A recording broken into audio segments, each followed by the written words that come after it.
የኢራኑ መንፈሳዊ መሪ አያቶላ አሊ ኻሜኒ መሞታቸውን የሚጠቁሙ መረጃዎች እየወጡ መሆኑን የእስራኤሉ ቻናል 12 ዘግቧል። የዜና የተሰማው እስራኤልና አሜሪካ በኢራን ላይ መጠነ ሰፊ የአየር ጥቃት ማድረሳቸውን ተከትሎ ነው።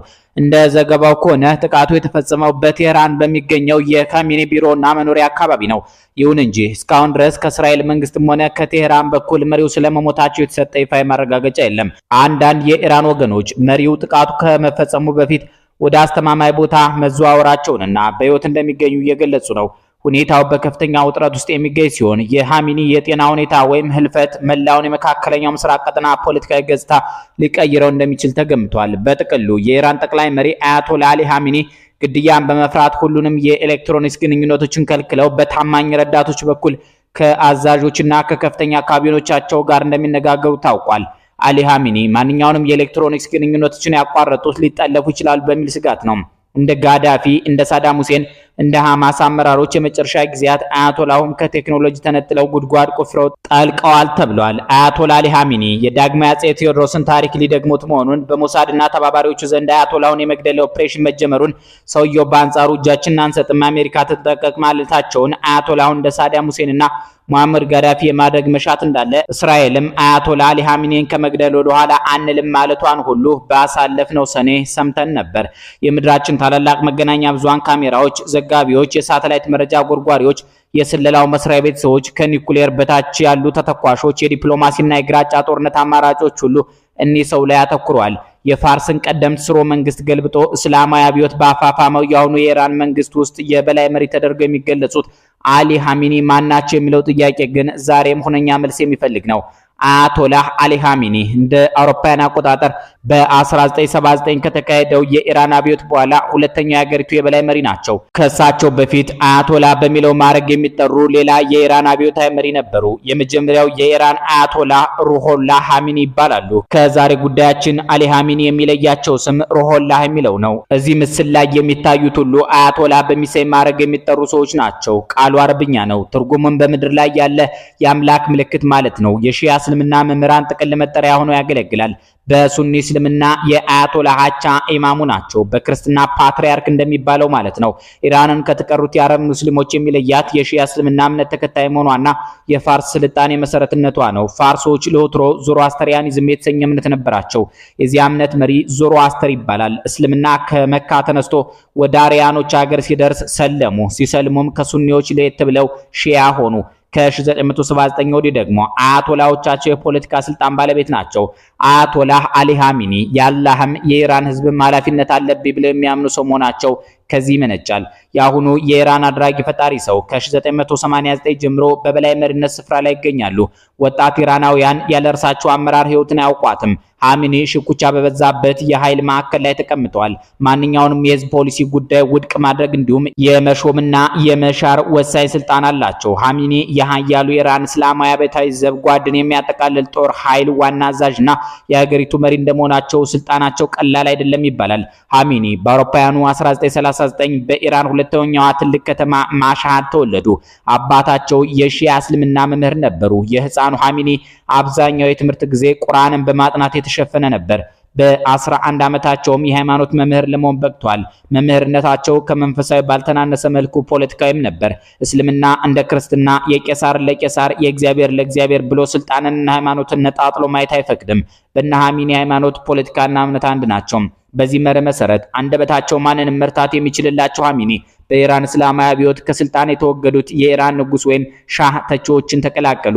ለአመታት በድብቅ ትግል ውስጥ አልፈዋል። እየተያዙም በእስር ቤት ቀፋፊ ህይወት አሳልፈዋል። ከ6 ጊዜ በላይ በኢራን ንጉሳዊ የምስጢር ፖሊስ ተይዘው ተሰቃይተዋል። አካባቢያቸውን ትተው እንዲሰደዱ ተደርገዋል። በአውሮፓውያኑ 1979 የኢራን እስላማዊ አብዮት ፈነዳ።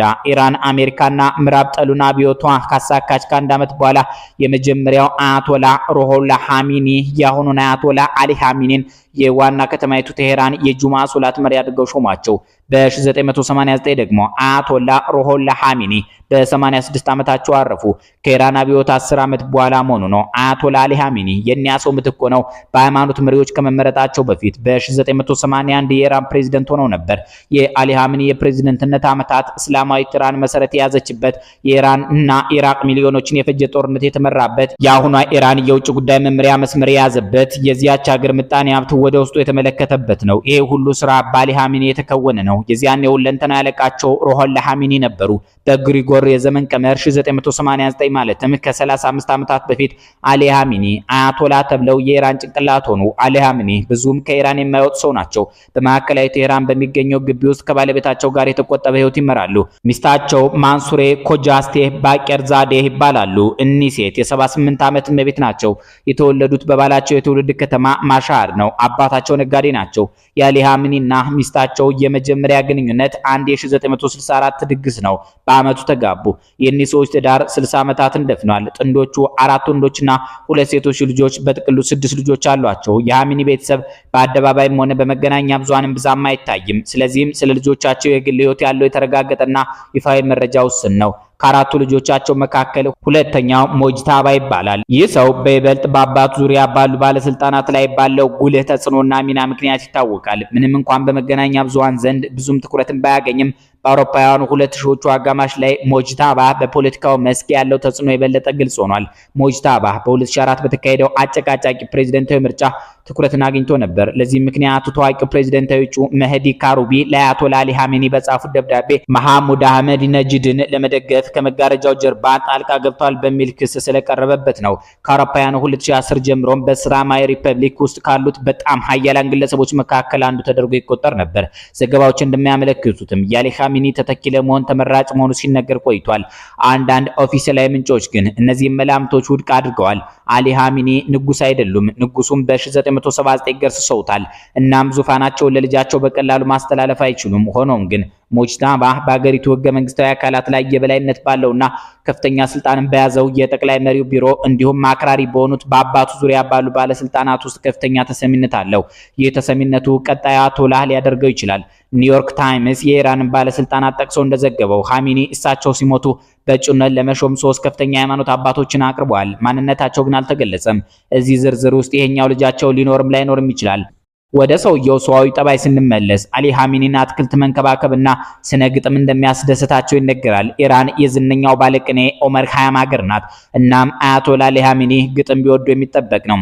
ከዚህ ይልቅ በኢራን ለሃይማኖት ሰው ባልተለመደ መልኩ በለጋ እድሜያቸው ሲጋራ ያጨሱ ነበር አሉ። በ1980ዎቹ በተደረገባቸው የግድያ ሙከራ ከተመቱ ወዲህ የቀኝ እጃቸውን መጠቀም አይችሉም። ሰውየው እንደ ዳግማዊ አፄ ቴዎድሮስ የሚተኮስ ነገር ይወዳሉ። ከወራት በፊት እንዲህ አሉ። ቴህራን ኒኩሌር ለማበልጸግ የማንንም ፈቃድ አትጠብቅም። የአሜሪካ መንግስት ተደጋጋሚ መግለጫ ስሜት የማይሰጥ ነው። እነሱ ኢራን መቼውንም ዩራኒየም እንድታበለጽግ አንፈቅድም ይሉናል። በራሳችን መንገድ እንጓዛለን። ማንም አያደናቅፈንም። ኢራን ውስጥ የአሜሪካውያን ፖለቲከኞች ፈቃድ የሚጠባበቅ አንድም ሰው የለም። እስላማዊት ኢራን ሪፐብሊክ የራሷ ፖሊሲና አቅጣጫ አላት። በዚህም ትገዛለች። የአያቶላ አሊ ኻሜኒ ስልጣን ከዚህ በዳር የማይባል ባበሻ ምሳሌ ንጉስ አይከሰስ ሰማይ አይታረስን የሚያስተርት ነው። የኢራን ትልቁ ስልጣን በእሳቸው እጅ ይገኛል። የሃይማኖት ስልጣንም አላቸው። የሺያ እስልምና አባት ናቸው። በሀገሪቱ ውስጥ ያሉ ቁልፍ ተቋማት በእሳቸው ቁጥጥር ይደረግባቸዋል። ዋና የሚባሉ ውሳኔዎች አያቶላ አሊ ኻሜኒ ሳይመለከቷቸው አያልፉም። ለምሳሌ አሜሪካ ኢራን ላይ ከተኮሰች በኋላ የኢራን ፓርላማ የዓለማችን 20 በመቶ የሚሆነው ድፍድፍ ነዳጅ የሚተላለፍበትን የባህር ሰርጥን መዝጋት የቀረበውን ውሳኔ ባሳለፍነው ሰኔ አጽድቋል። የፓርላማ ውሳኔ ተፈጻሚ የሚሆነው ግን አያቶላ አሊ ኻሜኒ በሚያሳልፉት የመጨረሻ ትዕዛዝ ብቻ ነው። የፓርላማውን ውሳኔ የመሻር ስልጣን አላቸው እንደማለት። እኒህን ቁልፍ ሰው የመረጧቸው ምናልባት የሚሽሯቸውም የተወሰኑ ልሂቃን ናቸው። ኢራን ፕሬዝዳንት አሏት። በቅርቡ ማን እንዳጋየው ባልተገለጸው የአውሮፕላን አደጋ የሞቱት ፕሬዝዳንቷ ኢብራሂም ራይሲ ይታወሳሉ። እሳቸውን የተኳቸው ያሁኑ የኢራን ፕሬዝዳንት ፔዜሽኪያን ይባላሉ። አያቶላ አሊ ኻሜኒም በኢራቅና ኢራን ጦርነት ጊዜ ፕሬዝዳንት ነበሩ። ነበሩ ተባብለናል። በኢራን ፕሬዝዳንት መሆን ማለት በእንግሊዝ ጠቅላይ ሚኒስትር ከመሆን ጋር ጥቂት መመሳሰል አለው። ፕሬዝዳንቱ የመንግስት ከፍተኛ የስልጣን አካል ነው። የዕለት ከዕለት ስራዎችን ይሰራል። ተጠሪነቱ ለአያቶላ ነው። የሚመርጡትም የኢራን ዜጎች ናቸው። የአገሪቱ እስላማዊ ስርዓት ለመጠበቅ እንዲሁም መደበኛ ጦር ሰራዊቱን ለመደገፍ በሚል ከ40 ዓመታት በፊት የተቋቋመው የኢራን እስላማዊ አብዮታዊ ዘብ ደግሞ በዚያች ሀገር ሁነኛው ጉልቤ ነው። አብዮታዊ ዘብ በተለያዩ ሽብርና የመብት ጥሰት ተግባራት ውስጥ ተሳትፏል በሚል አሜሪካ ቀደም ብላ በቅርቡ ደግሞ ካናዳ ሽብርተኛ ብለው ፈርጀውታል። በዚህ ጊዜ በኢራን ውስጥ ዋናው የጦር የፖለቲካና ኢኮኖሚ ኃይል አብዮታዊ ዘቡ ሆኗል። ከአገሪቱ የበላይ መሪ አያቶላ አሊ ኻሜኒ እና ከሌሎች ከፍተኛ ባለስልጣናት ጋርም የቅርብ ግንኙነት አለው። የኢራን አብዮታዊ ዘብ ከ190 ሺህ በላይ ወታደሮች እንደሚኖረው ይገመታል። የራሱን የምድር የባህርና የአየር ኃይል አጠናክሯል። የኢራንን ስልታዊ የጦር መሳሪያዎችንም የሚቆጣጠረው ይሄው ኃይል ነው።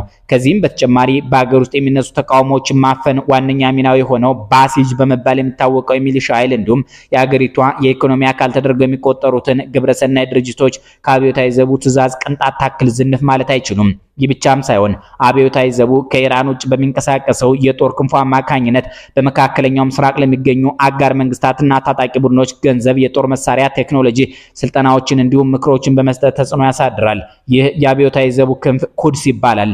አሜሪካ ኩድስ የተሰኘውን የኢራን ኃይል ሽብርተኛ ቡድኖችን በመደገፍ እንዲሁም በኢራቅና በመካከለኛው ምስራቅ በመቶዎች ለሚቆጠሩ አሜሪካውያንና የአጋር ሀገራት ጦር ሰራዊት አባላት ሞት ምክንያት የሆነ ጥቃት በመፈጸም ትከሰዋለች።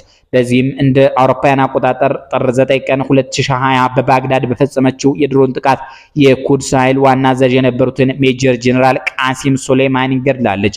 ያ ጊዜ የመጀመሪያው የኢራን ሱሪ የተፈታበት አጋጣሚ ነው። በቅርቡም እንዲሁ የአብዮታዊ ዘቡ አዛዥ በእስራኤል ጦር መገደላቸው ይታወሳል። ነገሩ የአማራ ባለቅኔ ያናቀፈ ድንጋይ መልሶ ከመታኝ ሳይጥላይ ተወኝም ሱሪ ሳያስፈታኝ እንዳለው ነው። ኢራን ሱሪዋን ልትፈታ የቀራት የአያቶላ አሊ ኻሜኒ መገደል ብቻ ነው። እኒህን የኢራን አይን የመጠበቅ ኃላፊነት ደግሞ የአብዮታዊ ዘቡ ነው። አብዮታዊ ዘቡ መደበኛ ጦሩ ካሉት 230 ሺህ ወታደሮች ያነሱ ወታደሮች አሉት። ግን ከፈጸሞቻቸው ወታደራዊ ኦፕሬሽኖች ጀርባ ያለው ዋነኛው ወታደራዊ ኃይል ተደርጎ ይታሰባል። የአብዮታዊ ዘቡ የባህር ኃይልም 20 በመቶ የሚሆነው የዓለም የነዳጅ አቅርቦት የሚያልፍበትንና የባህረ ሰላጤ ሀገራትን ከህንድ ውቅያኖስ ጋር የሚያዋስነውን የሆርሙዝ ባህር ወሽመጥን የመቆጣጠር ኃላፊነት አለው። የዓለም የነዳጅ ጉሮሮ ጠባቂ መሆኑ ነው። ኢራን ነዳጅ አላት፣ ገዥ ግን የላትም። ኢራን ለ100 ሚሊዮን የተጠጋ ህዝብ አላት፣ ነፃነት ግን የለውም። ኢራን በ3ኛው ክፍለ ዘመን ዓለም ላይ ስልጡን ከነበሩት 4 ሀገራት ማለትም አክሱም፣ ቻይና ብሎም ሮማ ውስጥ ተጠቃሽ ነበረች። ዛሬ ልትፈርስ ጫፍ ደርሳለች። ህዝቧ ግን ዛሬም ኩሩ ነው። ከአሜሪካና ምዕራባዊ ፊልሞች ራሱን ይጠብቃል። ቤቷን ዘግታ የኒኩሌር ኃይል ተጠቅማ አሜሪካን ለማስፈራራት የምትጥራ ሀገር ውስጥ በማያልቅ ተስፋ ተሞልቶ ይኖራል። ላለፉት 4 አስርት ዓመታት የኢራን ህዝብ አይንና ጆሮ አያቶላ አሊ ኻሜኒ ነበሩ። ለሰማዩም ለመሬቱም ህይወቱና ተስፋው እሳቸው ነበሩ። በዚህ ሰሞን ሞት እንደ ጥላ እየተከተላቸው ነው። አኳኋናቸው ከሳቸው 150 ዓመት ቀድመው ከኖሩት ዳግማዊ አፄ ቴዎድሮስ ጋር ያመሳስላቸዋል። ኢራንና አፄ ቴዎድሮስ በአንድ ሰው ሰበብ አንዲት ታሪክ ይጋራሉ። እሷን ታሪክ ለመስማት አስተያየት መስጫው ላይ ፍላጎታችሁን አሳዩን። አፍታተን እናወጋችኋለን። ለዛሬ ስለ ኢራኑ ቁልፍ ሰው አያቶላ አሊ ኻሜኒ፣ ስለ ቤተሰባቸው፣ ስለ አብዮታዊ ዘባቸውና ሀገራቸው ያዘጋጀነው ጥንቅር አብቅቷል። ቸር ያሰማን።